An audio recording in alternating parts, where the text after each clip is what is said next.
From Pacifica, this is Democracy Now!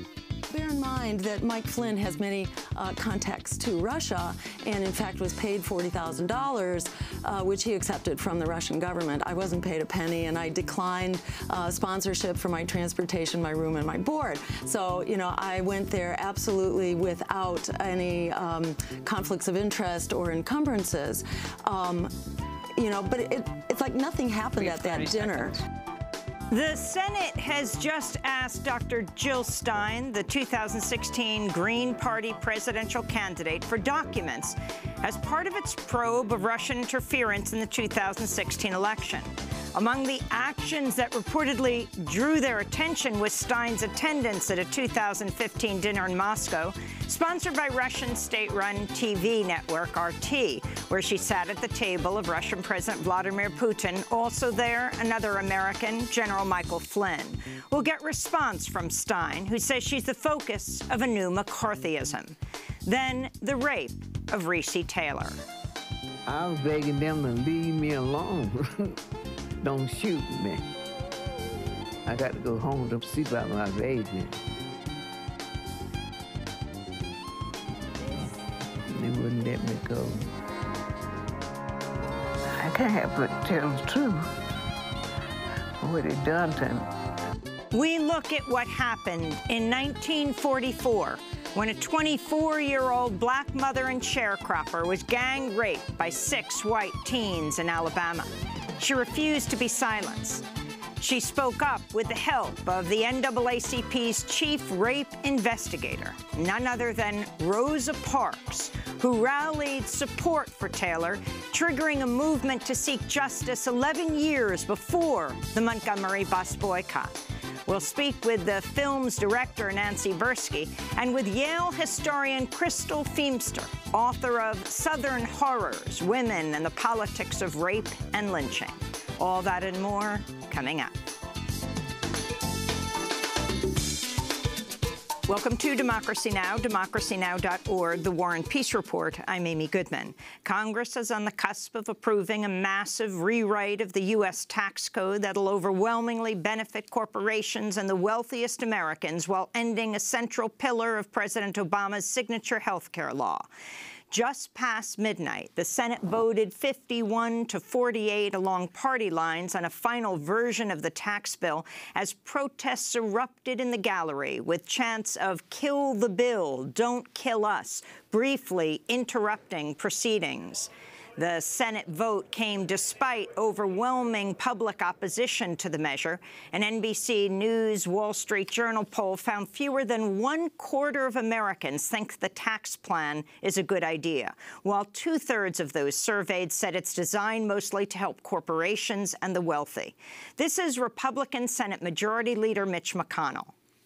My view of this, if we can't sell this to the American people, we ought to go into another line of work.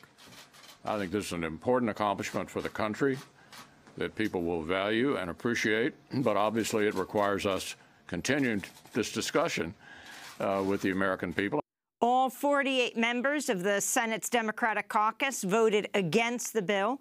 During debate, Ohio Democratic Senator Sherrod Brown opened the doors to the Senate chamber and pointed to lobbyists walking in and out of the offices of Republican leader Mitch McConnell, saying they were responsible for a bill that will enrich millions, that will enrich millionaires and corporations while taking away health care from ordinary Americans.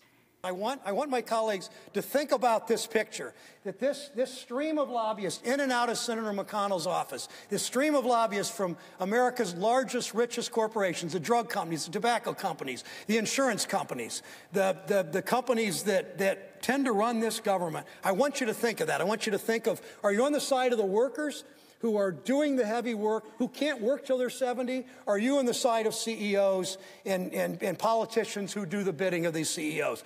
Democratic Senator Sherrod Brown's comments drew a rebuke from an assistant to Senator Mitch McConnell, who said they lacked decorum. The Senate's passage of the tax bill came hours after the House of Representatives voted 227 to 203 in favor of the measure, with 0 Democrats and 227 Republicans voting yes, and 191 Democrats and 12 Republicans voting against the tax bill.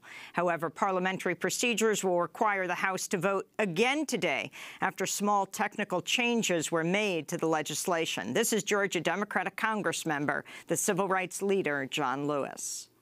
This is not fair, it is not just, and it is below the dignity and worth of this body. Mr. Speaker, I've said on many occasions that you cannot get blood from a turnip. You cannot justify robbing poor Peter to pay billionaire Paul. Mr. Speaker, when this bill come due, the chickens will come home to roost. I urge all of my colleagues to be on the right side of history and vote against this act. An analysis by the Tax Policy Institute found that by 2027, the tax bill would give the wealthiest 1% of Americans 83% of the tax cut. The bill would also end the federal health insurance mandate endangering the Affordable Care Act, while opening up drilling in the Arctic National Wildlife Refuge. President Trump has called a 1 p.m. news conference today where he's expected to celebrate his first major legislative victory.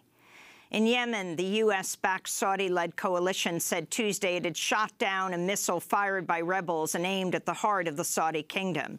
Video posted by Houthi militants showed the launch of the short-range ballistic missile, which the rebels said was aimed at the royal palace in Riyadh. Saudi officials immediately blamed Iran for supplying the missile, a charge denied by both Tehran and the Houthi rebels. The escalating tensions came as the UN's top human rights official said U.S.-backed Saudi-led coalition airstrikes have killed at least 136 civilians and non-combatants in the past 2 weeks alone, including 7 airstrikes on a prison that killed 45 people and an assault on a farmhouse that killed 14 children and 6 adults. In the occupied Palestinian territories, human rights groups are warning Israeli forces are increasingly arresting and detaining children, sometimes holding them without trial as protests continue to rage over President Trump's decision to recognize Jerusalem as Israel's capital.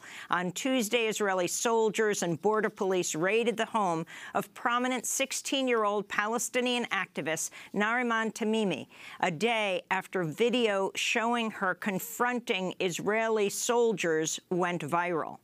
After Ahad Tamimi's arrest, the girl's mother, Nariman Tamimi, was detained at an Israeli police station as she inquired about the status of her daughter. In another case, witnesses say 17-year-old Abdul Khalik Bernat was arrested earlier this week when he went out for pizza with friends.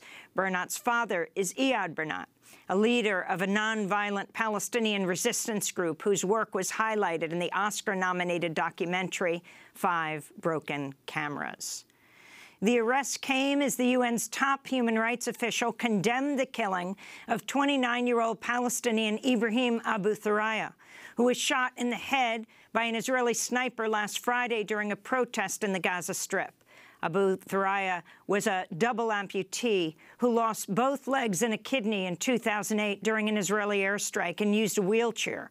This is Rupert Colville, spokesperson for the UN's Office of the High Commissioner for Human Rights. As far as we can see, there is nothing whatsoever to suggest that Ibrahim Abu Thuraya was posing an imminent threat of death or serious injury when he was killed. In the words of the High Commissioner, given his severe disability, which must have been clearly visible to those who shot him, his killing is incomprehensible and it's a truly shocking and wanton act. In news from China, human rights groups are sounding the alarm after authorities in the southern Guangdong province held a public trial for 12 accused drug dealers before sentencing 10 of them to death. Thousands of residents of the city of Lufeng looked on from a local sports stadium during Saturday's spectacle, which saw prisoners paraded through the streets ahead of the executions. It was the 3rd time that death sentences have been carried out publicly since June. In Burma, authorities have arrested a pair of Reuters journalists who could face up to 14 years in prison for allegedly violating Burma's Official Secrets Act. Hua Lon and Kyaw So-o had been reporting on military-backed violence against the minority Rohingya Muslims in Rakhine State before their arrest December 12th. Reuters editor-in-chief called the arrests a blatant attack on press freedom, and foreign ministers around the world, including U.S. Secretary of State Rex Tillerson, have demanded their release.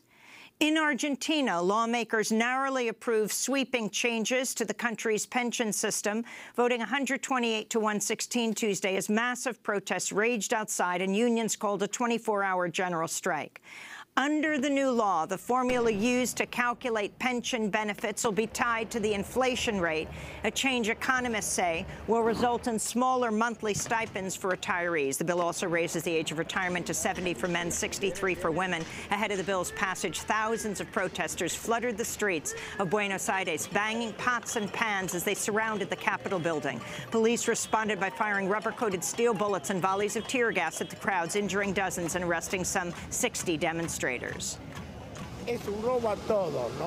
robbing all of us. President Macri sticks his hand in our pockets. We could see this coming. Now those who voted for Macri and the traitors of Peronismo should be held responsible because they gave them the green light to approve this law. Back in the United States, 3 Dreamers have been released from jail after spending 5 days on a hunger strike after they held a sit-in at the offices of Democratic Senator Chuck Schumer of New York and Republican Congressmember Carlos Curbelo of Florida. The activists were demanding the lawmakers commit to voting no on a spending bill this month unless it includes a version of the so-called Clean Dream Act without concessions on funding for the border wall or enhanced border security. 5 others who were arrested remain in jail, and 4 of them face possible deportation. In Virginia, Republicans have lost control of the House of Delegates for the first time in 17 years after a recount of November's election showed Democrat Shelley Simons won a House seat by a single vote. Results confirmed Tuesday show Simons received 11,608 votes to her Republican opponent's 11,607 votes. Her victory in Virginia's 94th district will leave Democrats and Republicans with an even 50-50 split next year when Virginia's House of Delegates begins its new term. There are several other recounts underway. In Maryland, students and faculty at the University of Baltimore turned their backs in protest Tuesday as Education Secretary Betsy DeVos delivered a commencement address to graduates. The protests came after more than 3,200 people signed a petition opposing DeVos's appearance on campus, saying her policies cause direct harm to students and counter the school's mission to fight for social justice and equality.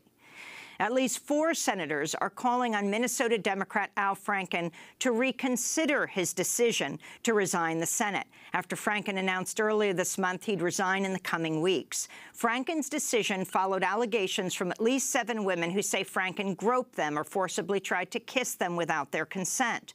Among those now calling for Franken to remain is Vermont Democratic Senator Patrick Leahy, who says now he regrets his call for Franken to step down.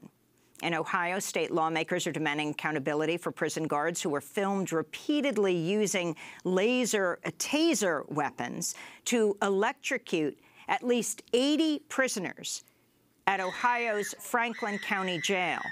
In videos filmed between 2008 and 2010 and obtained by Reuters, Sergeant Michael Turner and his deputies are seen repeatedly tasering prisoners, including a mentally ill man who refused an order to stand, a shirtless man who refused to remove jewelry, and a handcuffed prisoner who was shocked 5 times for refusing to sit on a bench.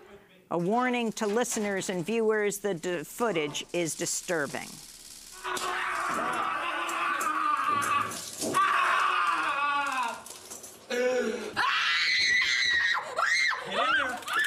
The videos prompted Ohio's Franklin County to settle a lawsuit that accused guards of sadistic and unconstitutional taser use beginning in 2008.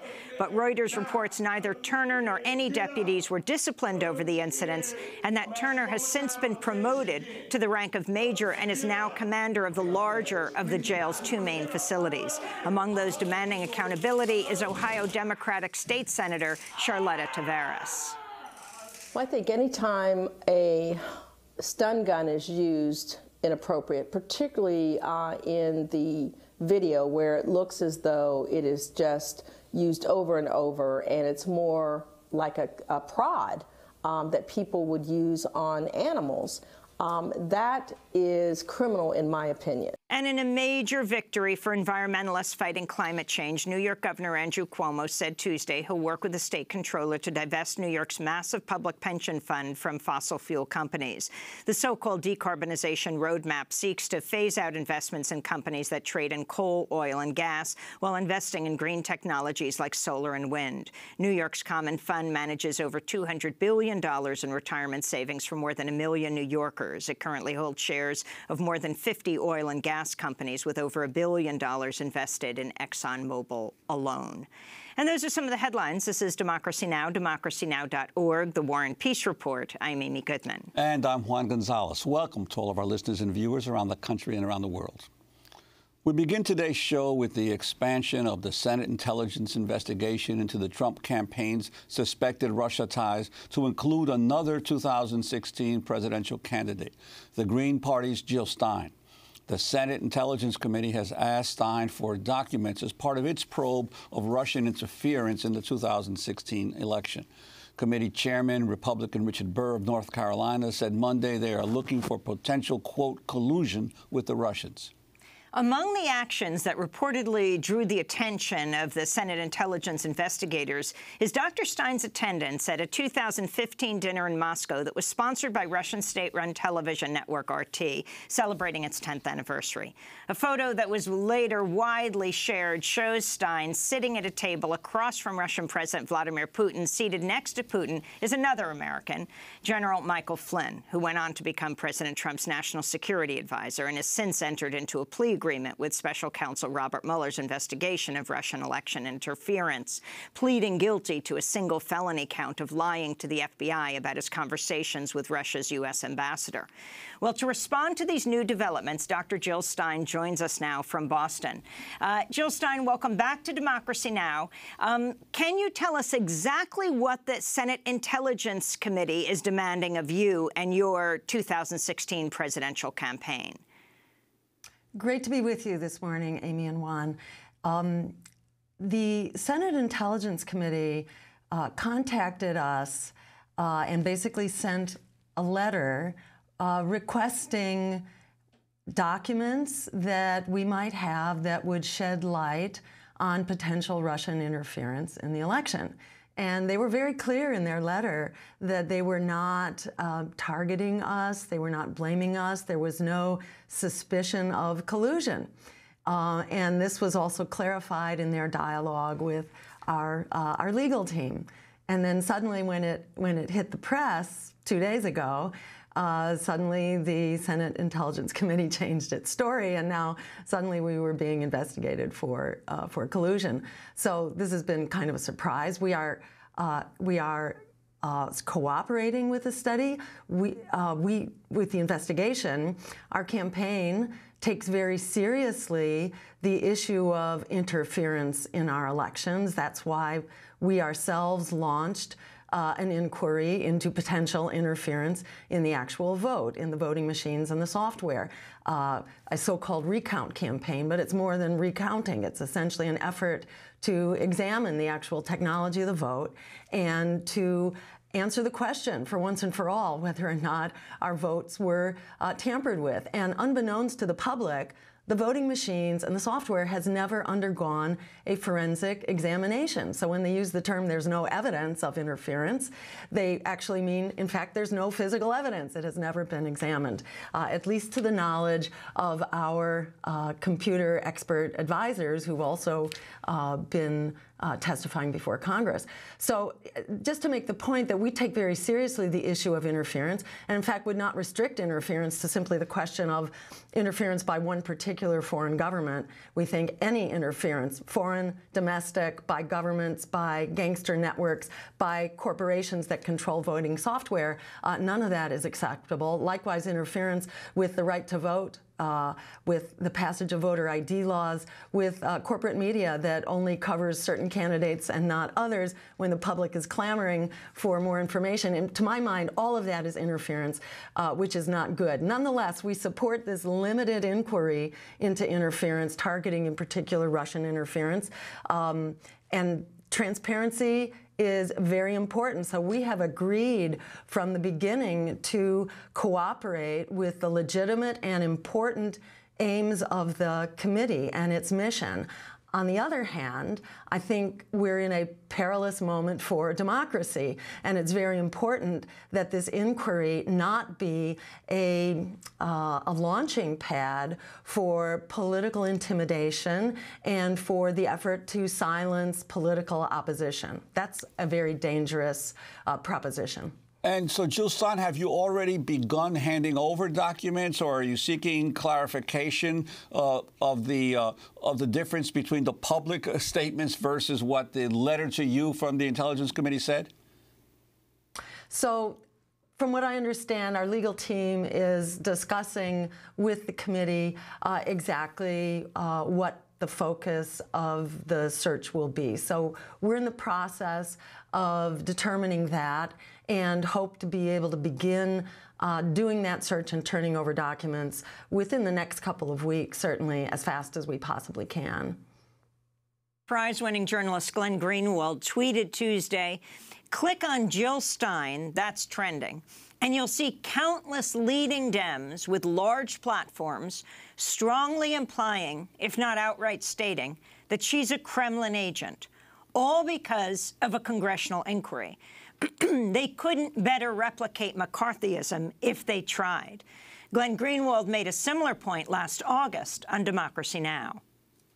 To me, this is one of the more remarkable things of this campaign, which is that any of us who grew up in politics or came of age as an American in the 60s or the 70s or the 80s or even the 90s, knows that central to American political discourse has always been trying to tie your political opponents to Russia, to demonizing the Kremlin as the ultimate evil, and then trying to insinuate that your political adversaries are somehow secretly sympathetic to or even controlled by Russian leaders and Kremlin operatives and Russian intelligence agencies.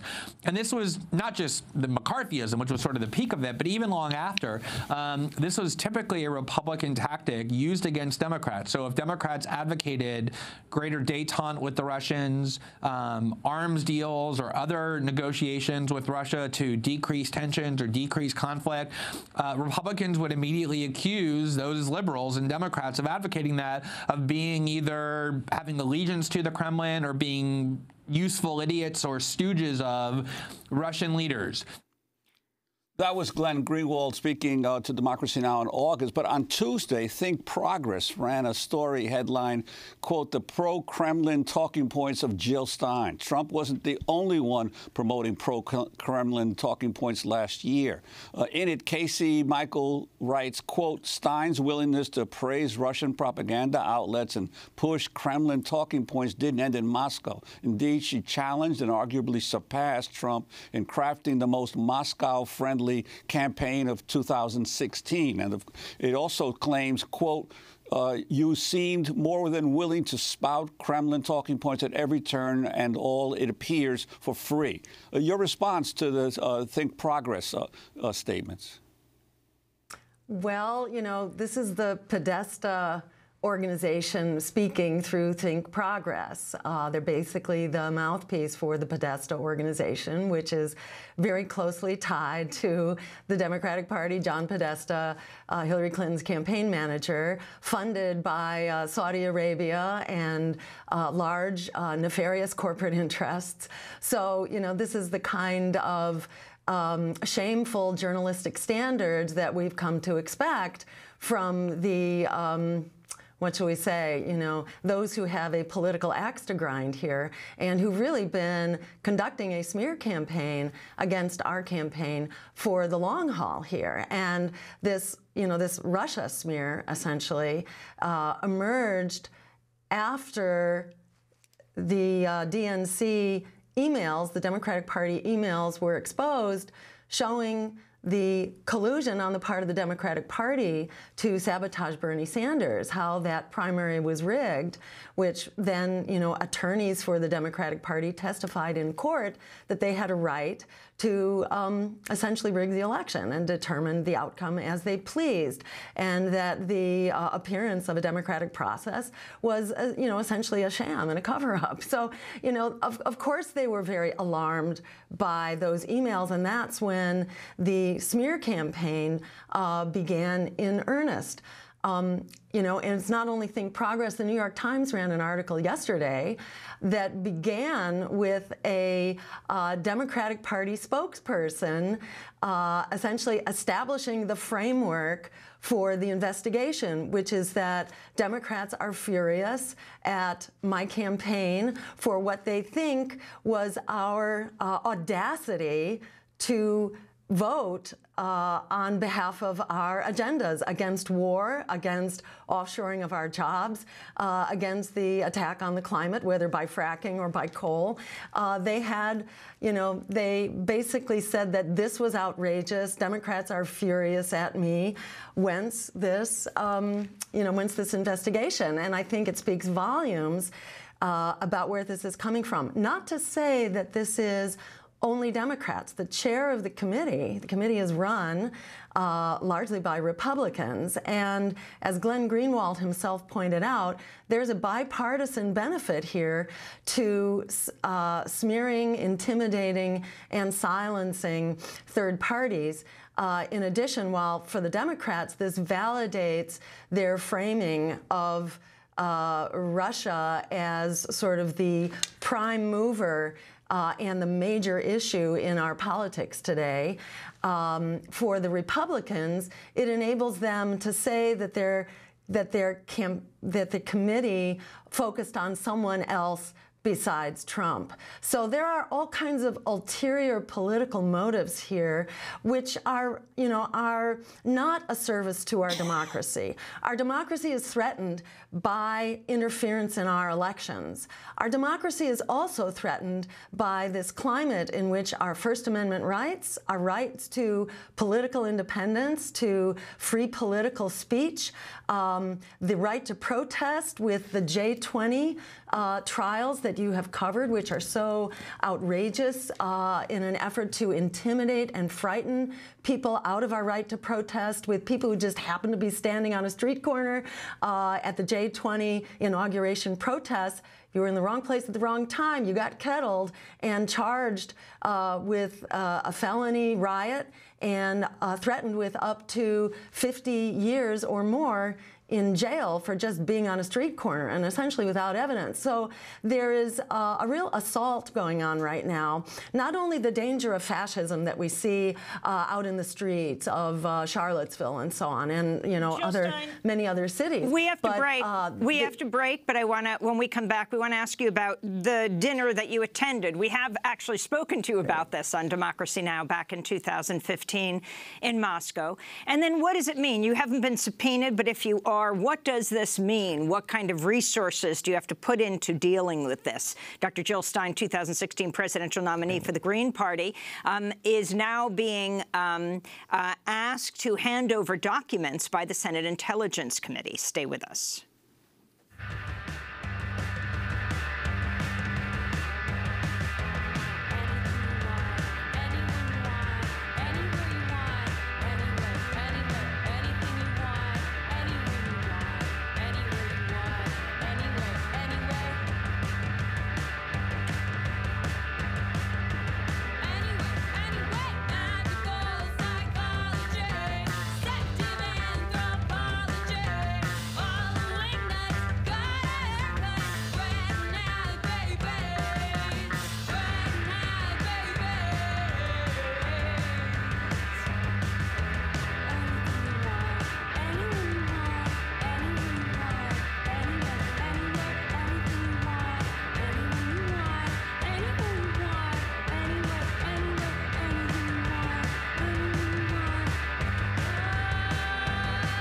Pink White House by Priest here on Democracy Now! I'm Amy Goodman with Juan Gonzalez.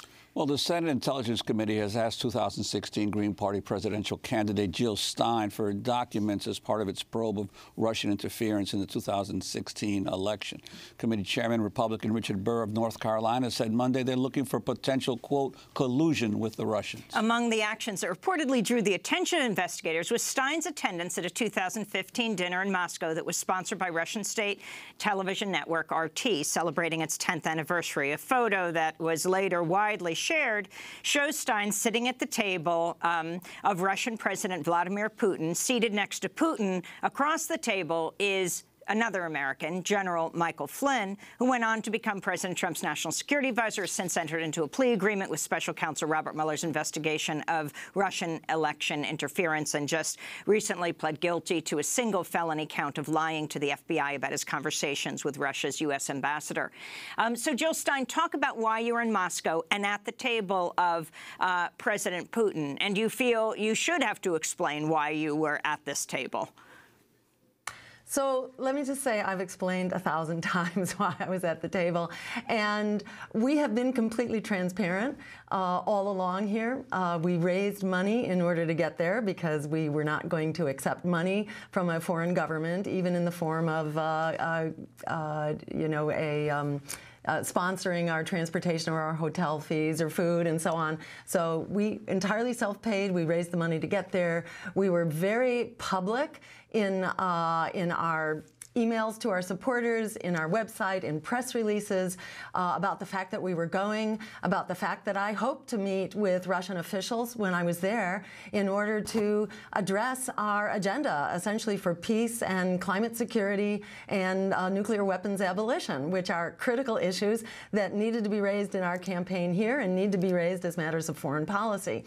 So this information has been up on our website for all of 2 years. So somehow if the intelligence committees have failed to see it, maybe they haven't done their homework yet. But we've been completely transparent about everything that went on. And at the dinner itself, which we sent pictures of and reported on, at the dinner, the dinner was really a non-event because there were no translators at the table. Putin was only there briefly. He walked in with his entourage, which I thought were his bodyguards. I later learned that they were actually his chief of staff and head of communications, but no one was introduced to anyone. Putin was there briefly before he gave a speech in Russian. There were no translators at the table. I spent the entire dinner actually speaking to the person on my right. The person on my left did not speak English. The person on my right was Willy Wimmer, a German former diplomat, and we talked a little bit about international relations and international law. And other than that, there was nothing substantive at the dinner. The New Yorker actually reported that Putin and Flynn exchanged one sentence, which went something to the effect, "How's it going?" "Okay." And that was reported by the Czech diplomat, who was the one person at the table who spoke both English and Russian, that was sitting next to Flynn as well. Flynn actually introduced himself to me just before we sat down at the dinner. I thought it was curious that there was a military person at this conference that largely seemed to be peace advocates. And I should mention, by the way, that Ray McGovern was there, Rocky Anderson, Jesse Ventura, Tom Hartman, Max Blumenthal. It was really a who's who of the peace community that regrettably has to resort to a foreign TV network in order to be heard in this country, because Jill, I wanted to ask of war and peace are not Jill Stein, I wanted to ask you, you mentioned the foreign TV network. Your response to the attempt to essentially ostracize RTTV in the United States, having them declared as registering as a foreign agent, your sense of what is happening in the campaign against RTTV? It's very interesting. I don't watch RT myself, except there are some programs that I find very interesting and informative. There are several newscasters who were thrown out of U.S. corporate media because they opposed the war. Chris Hedges, who refused to accept the disinformation by the intelligence community in the run-up to the Iraq War. He has a program. Max Blumenthal is featured. Tom Hartman. So there are good programs on RT. Hillary Clinton Clinton herself is on record as praising RT several years back, saying that when she's out of the country, she actually watches RT and the programming is quite good. She recommended it. So, you know, what's going on here? If you actually read the intelligence community report, it criticizes RT for saying things like that our democracy is flawed, that our elections are problematic, that for lifting up the voices of the anti-fracking community, for saying that Wall Street greed is a problem. You know, if that's the basis for requiring RT to, you know, for ostracizing RT, then, you know, we're lucky that Democracy Now! Has not been ostracized yet, because many of those same issues, I dare say, are also, you know, prominent in Democracy Now!'s coverage. This is part of the effort to demonize, to vilify the social movements, who are likewise characterized as Russian assets, that Black Lives Matter, that the Standing Rock protests, that anti-fracking movements and so on are essentially Russian instigated. So if this isn't an effort to explain away social movements and social unrest, I don't know what is. So, Jill Stein, just explain technically, you only have been requested documents now. What's the difference between that request and a subpoena? And are your lawyers, do they know if you are going to be subpoenaed? And will you have to testify? We don't know. We intend to cooperate because there is now this presumption of guilt that's been created by this ongoing smear campaign. There's a presumption of guilt, and the air really needs to be cleared. We're all for transparency, and as I say, our documents have been, you know, what we've been doing, who we've been talking to, and what we've been talking about has been public in real time and continues to be public. So no harm for us to gather up those documents and put them all in one place and make it possible for everyone finally to examine them. We've been trying to draw attention to the actual facts of the case ever since the smears began. So I don't think, you know, anything is really going to change here. There will be some administrative emails, our communications with RT about what time I'm going to show up and what studio I will be at. I don't think they will have much content in them. Finally, Jill Stein, I want to ask you an entirely different question. You were the 2016 presidential nominee for the Green Party. We only have a minute. But today, the Senate and House poised to finalize the tax bill, which some call a tax heist, which some call the largest transfer of wealth from the bottom to the top that we have seen in decades. As a presidential nominee, your comments on what's happening today? This is a shameful commentary, not only on the Republican Party, but really, I would say, on all of Congress, on the bipartisan establishment, which has, you know, the public is profoundly opposed to this bill. It's something like, you know, it's got a support level that's, you know, just down at the 30% level. It's really pathetic that Congress is as unresponsive as it is, and that the so-called opposition party in the form of the Democrats have been focusing on Russia and not focusing on the harm being done right here in our own country. This is why, you know, to my mind, the crisis of our democracy now is a crisis of economic survival, of economic security, of our climate, of the endless war, which is also costing us, you know, more than half of our discretionary budget. It's not working. This is why the public is in political revolt right now, which speaks volumes about why these committees are now turning to suppress political opposition. So I encourage people to go to our social media, Dr. Jill Stein, that's Dr. no period Jill Stein, and be a part of standing up at this critical time for our democracy. Jill Stein, I want to thank you for being with us, 2016 presidential nominee for the Green Party, the Senate Intelligence Committee, is now questioning the campaign, and Dr. Jill Stein asking for documents about her connection and involvement with anything to do with Russia. Jill Stein, thanks for joining us from Boston. This is Democracy Now! When we come back, a remarkable new documentary about a black woman sharecropper raped in the 1940s in Alabama. And what does Rosa Parks have to do with investigating it? Stay with us. Go tell it on the mountain, over the hills and everywhere. Go tell it on the mountain, to let my people go. Paul and Silas bound in jail, let my people go. Had nobody for the go that bail, let my people go. Go tell it on the mountain, over the hills and everywhere. Go tell it on the mountain, to let my people go. Paul and Silas began to shout, let my people go. Jail door opened and they walked out, let my people go. Go tell it on the mountain.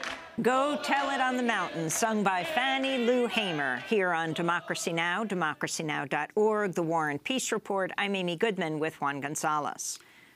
We turn now to a new film that looks at what happened in 1944 when a 24-year-old black mother and sharecropper was gang raped in Alabama and refused to be silenced. This is a clip from the trailer of the documentary The Rape of Recy Taylor. Saw the car pull up behind me, some white boys. I mean, they ain't said nothing about what they're gonna do to me. This bitter earth. They put me in the car, then went blindfold me.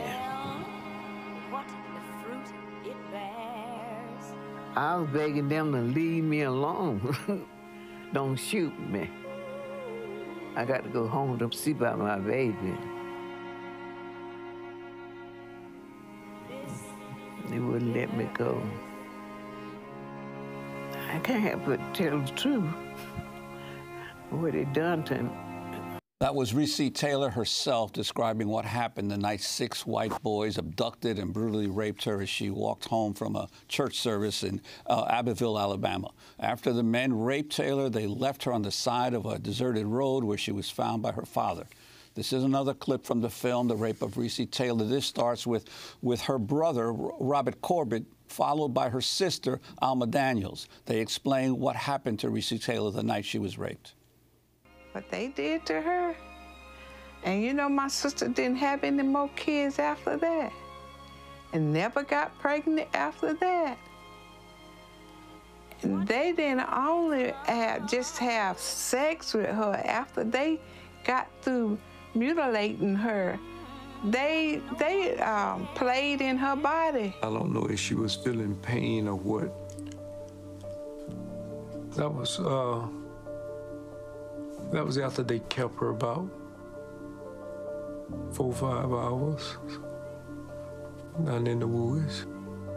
See them guys one night. They said they wanted her to act just like she was in bed with her husband.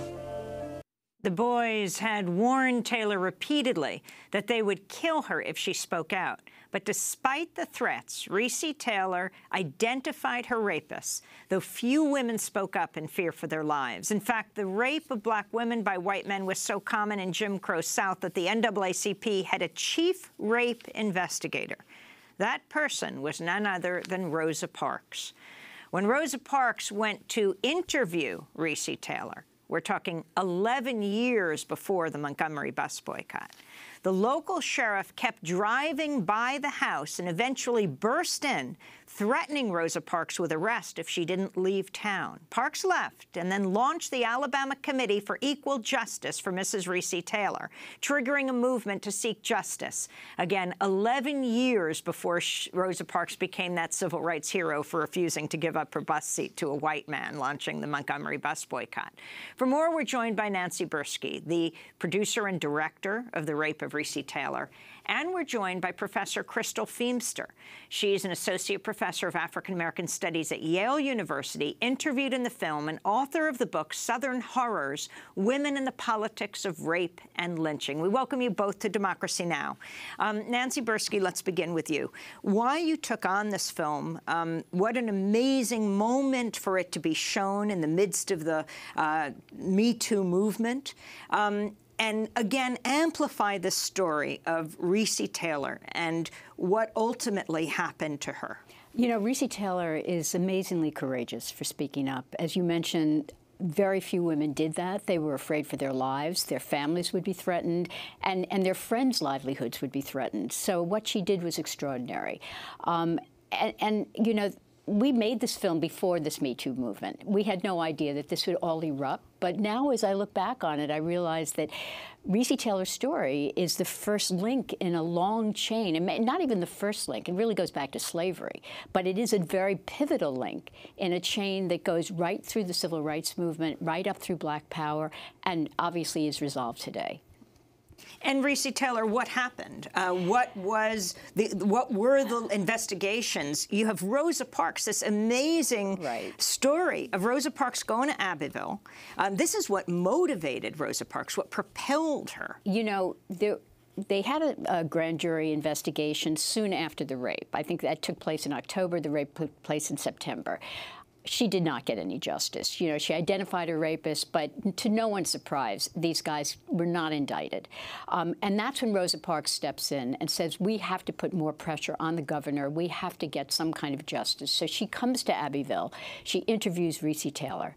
She gets kicked out of the Abbeville by the sheriff. She comes back. She interviews her again, and she takes her up to Montgomery, where she forms this committee for equal justice for Mrs. Recy Taylor. And what this does basically is it triggers the Black newspapers to write about this story. And Black newspapers were the only newspapers that were writing these stories in those days. The white newspapers, they didn't suppress it, they just ignored it. It wasn't important. Well, the film highlights the role of the Black press that it played in documenting and publicizing what happened to Recy Taylor. This clip begins with journalist and activist Esther Cooper Jackson, followed by Daniel McGuire. McGuire is the author of At the Dark End of the Street, the book that inspired the film.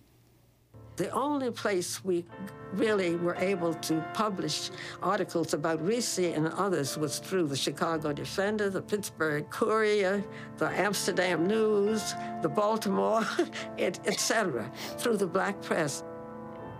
It's part of the kind of infrastructure of injustice where the white press ignores these kinds of crimes, and then there's no record of them happening, which gives judges and juries plausible deniability of any knowledge, and maybe this is a rumor, you know, it's not even in the newspaper.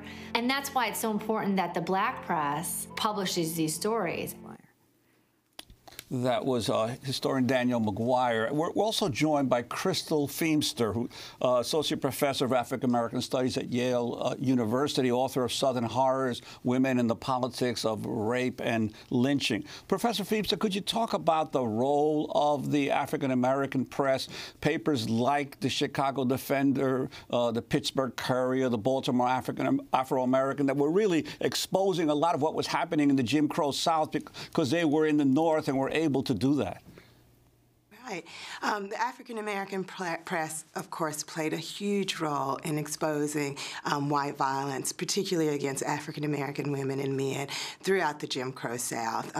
Most often those stories were stories about rape were told through the stories about lynching, right? And that's what my work has focused on, that sort of longer history. And we can't think about the press and not think about Frederick Douglass's newspaper or Ida B. Wells's anti-lynching lynching campaign and how Black folks have mobilized the press. I mean, we can think about in this current moment how folks mobilize social media as an outlet, but yes, African Americans and the Black press were key, not just to Racy's case, but to all the work that Black organizations like the NAACP were doing in the early 20th century. So yes. Can you talk about what happened to her? What happened to Recy Taylor? The astonishing fearlessness after she's raped, and they tell her, we will kill you unless you promise not to say a word. She immediately spoke out. And talk about the investigations that led to over the decades. This story haunted Alabama for decades. And then what happened in 2011 in the Alabama state legislature? Right. So much of what we know about Racy Taylor and her case comes from Danielle McGuire's research for The Dark End of the Street, and also from what Robert Corbett tells us, what Racy continues to tell us and continues to testify about even today, and we get to hear her voice in Nancy's beautiful film. But we know that Racy comes home. We know that she tells her husband, her father, what happens to her. She goes before 2 grand juries, right, to testify and identify the young boys who gang raped her that night. As we know, Esther Cooper comes in and does an investigation. There's a letter writing campaign, right? There are unions that organize, as we've already mentioned. The Black press picks up the story, and it's there that the story moves. It becomes not just a national story, but an international story, right? And the campaign for Racy continues, right? But ultimately, after those 2 grand juries refused to indict on behalf of Racy's case, as Danielle McGuire's work reveals, is that the movement moves on in some ways. And that's not to say that they're no longer invested in investigating rape cases of Black women, but the cases keep coming. There are new cases every day of Black women being assaulted by white men. And so they take on new cases and they try to push those cases forward. And Racy, goes back to her life and her family and continues to live, but has a hard life. We know that her daughter dies in a tragic car accident. We know that her marriage falls apart, but she continues to live her life and to speak out about what happened to her. She never shies away from that story or backs down. And I think she says it eloquently in the film that she had to speak the truth about what happened to her. And just because there wasn't justice in the case, she wasn't silenced. And many women who spoke up after her refused to be silenced. I think there is a long tradition of Black women speaking to sexual assault and sexual violence, even when justice isn't an option. Well, Nancy Bursky, in the film, you also include a letter from Rosa Parks where she talks about her an attempted rape against her by someone in 1931, much earlier. Correct. She is a nanny. In a white home, and of course, this happened frequently to nannies where, the caretaker, I mean, she was the caretaker. So she is approached by a person in the neighborhood, and she persuades him not to rape her. This is what's extraordinary. She actually talks him out of it. And that letter reflects her ideology and what she basically says to him. Let's go to that letter. Rosa Parks herself, the man whom she called Mr. Charlie, had come into the house where she worked while the family was out for the evening. He has a drink, puts his hand on her waist, propositions her. This is the film. I knew that no matter what happened, I would never yield to this white man's bestiality. I was ready and willing to die, but give any consent. Never. So that's Parks, who goes on to write, if he wanted to kill me and rape a dead body, he was welcome, but he would have to kill me first. It's extraordinary when you think that even she didn't speak up immediately. This letter is written years after that incident took place, and she used it as an essay to convey what had happened to her to many more people and ideally empower other people to speak up finally. But that's an example to me of how difficult it was to speak up in those days. One of the reasons that we know so little about this entire, what I consider an epic history, is that the few women who spoke up, if they did speak up, it was often not reported. We didn't find out about it. You know, when lynching took place in the Deep South, that was meant to be visible. It was a tool of terrorism, and it was meant to tell people where their place was, Black African Americans. But women weren't treated the same way. They were raped also as a tool of terrorism, but it was also a rite of passage for a lot of these guys. And I mean, they had been brought up with a mentality that you have a right to do this. You have a right to take advantage of a Black woman's body. And so not only did the women not speak up, but neither did their husbands, because if their husbands fought back, they'd be lynched. I want to go to another. I'm sorry. Go ahead. No, I was going to say that I also think that, you know, what Rosa Parks' letter reveals, and I think what the film reveals, and the sort of longer history of sexual violence against Black women reveals, is that while Black women may not have had a public platform in which to speak out and to have an audience, that Black women resisted sexual assault, and the way that they spoke out often was in their behavior, in the way that they fought back, and that we see that resilience and that outspokenness in Rosa Parks' words to Mr. Charlie, right? And I think that that's where historians find a wealth of sources, right, around how Black women protested, because they didn't have traditional outlets, the white press, right, or an audience that was favorable or interested in sexual assault and violence against Black women. They had to find alternative ways to fight back and to speak back. And sometimes that was through the way that they resisted the violence, and sometimes it was taking those cases to the local sheriff, and oftentimes with little or no result, right?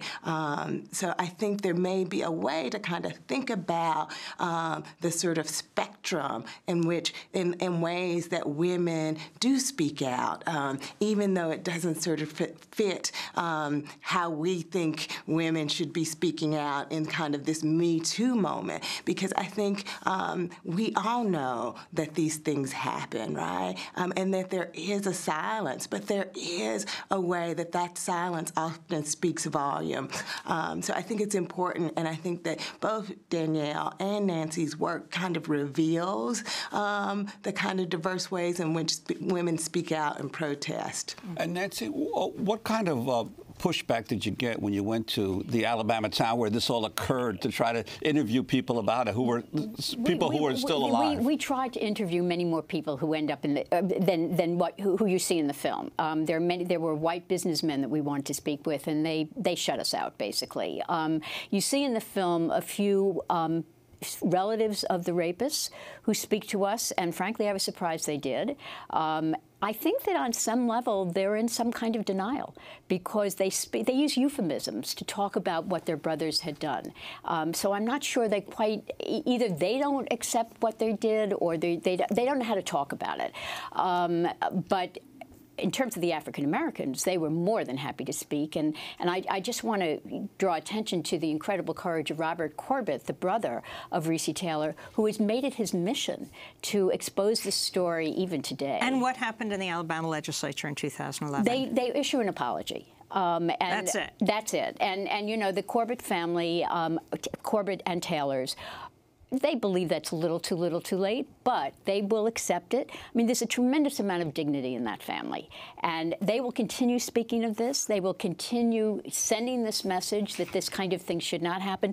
One of the things that's really important to know is that no one felt any shame. Recy Taylor felt no shame. There was no reason to. She knew there was a legacy to this kind of behavior. And she is alive today. And she is alive today. Recy Taylor in Alabama. I want to thank Nancy Bursky, director and producer of The Rape of Recy Taylor, and Crystal Feeney, Leemster, Associate Professor of African American Studies at Yale University, author of Southern Horrors, Women and the Politics of Rape and Lynching. And we'll end again on the headline that came out this week. Tarana Burke, the woman who founded the Me Too movement, will be ringing in the new year in New York. She'll be there at midnight as a woman who has spoken out. Democracy Now! Is produced by Renee Feltz, Dina Guzder, Nermeen Sheikh, Carla Wills, Laura Gottesdiener, Sam Alcoff, John Hamilton. I'm Amy Goodman with Juan Gonzalez.